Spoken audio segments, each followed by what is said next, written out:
तो भैया पहले तो आप लोग को बहुत बधाई आज के लिए। आप लोग अपना एक छोटा परिचय अगर देना चाहें, ऑनर्स, नाम, कहाँ के हैं? मैं शैलेश कुमार अम्बेडकर नगर जिला से हूँ। हिंदी विभाग से मेरा इस बार प्रस्नातक उत्तीर्ण हुआ है। भास्करादित्य त्रिपाठी नाम है। अभी काशी हिंदू विश्वविद्यालय के हिंदी विभाग से स्नातक पूरा हुआ है। मूलतः रहने वाला अम्बेडकर नगर का हूँ।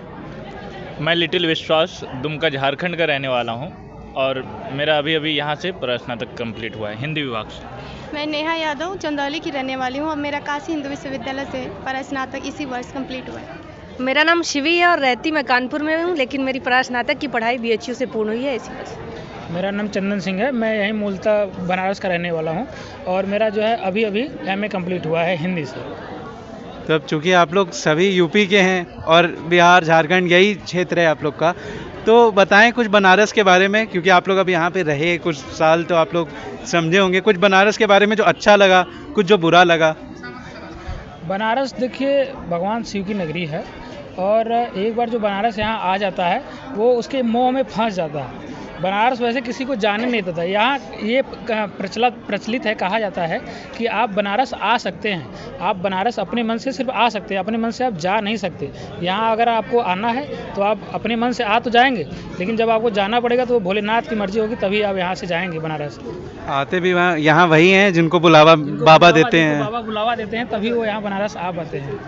आप लोग भैया, दीदी, आप लोग? बनारस, मुझे ऐसा लगता है कि बनारस एक ऐसा शहर है जहाँ पे आदमी कभी अकेला नहीं हो सकता है। ये एक ऐसा औघड़ और अल्हड़ शहर है ना, जो कि कहीं और देखने को नहीं मिलता है। यही एक खास बात है जो बनारस की ओर हमें आकर्षित करती है। और मैं तो दिल्ली गई हूँ, बनारस को मैंने छोड़ा, लेकिन बनारस ने मुझे नहीं छोड़ा है। वो निकल ही नहीं पा रहा है मन से। बनारसीपन होता ही ऐसा है कि जब तक अक्खड़ वाला ना हो एकदम, तो मज़ा भी नहीं देता।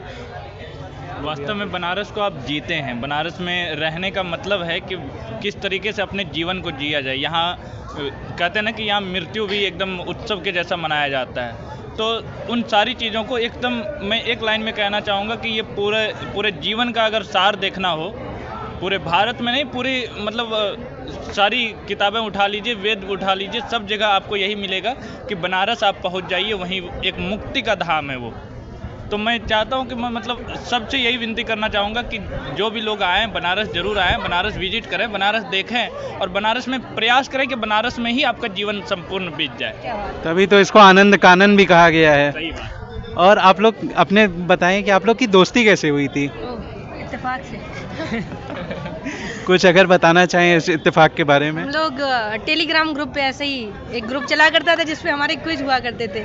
उसी के दौरान हम लोग मिले और हमें नहीं पता था कि दोस्ती इतनी अच्छी और इतने लंबे समय तक टिकी। महादेव से प्रार्थना है कि आगे भी चलती रहे। भाई टोपी दे दो मेरी।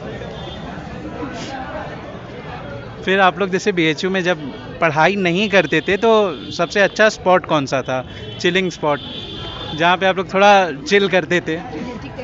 हिंदी विभाग का बरामदा, भाईलाल की चाय की दुकान, कैंपस की जितनी भी चाय की दुकानें थी, हमने कैंपस में विभाग के बाहर जहाँ क्लास नहीं चलती उसको सेक्शन D का नाम दिया था। और हम जब कहीं नहीं होते थे तो वहीं होते थे।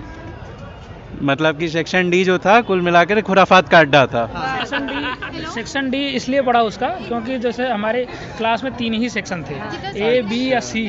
तो ये हुआ कि जो है अब एक D बनाया जाए जिसमें सिर्फ हम दोस्त रहेंगे, तो उसका नाम हम लोगों ने सेक्शन D दिया, जिसमें सिर्फ हम लोग आते थे, चिल करते थे, मजे मस्ती करते थे, बाकी चीज़ें जो है वहीं पढ़ाई लिखाई से संबंधित अब सही बात है, अब हर समय पढ़ाई वैसे भी हो भी नहीं पाती। सारे लोग नेट और JRF हैं। क्या बात है। सारे लोग नेट और JRF है, ये जान जाइए आप। सेक्शन D में जितने लोग जुड़े, ये खुद ही अपने में सेक्शन D के बारे में बहुत कुछ बयान करता है, ये निशब्द कर देता है। बात है भैया, आप लोग से बात करके काफ़ी अच्छा लगा सबसे। काफ़ी मतलब यही अनौपचारिक, काफ़ी कम देर का इंटरव्यू हम लोग कर रहे थे। बहुत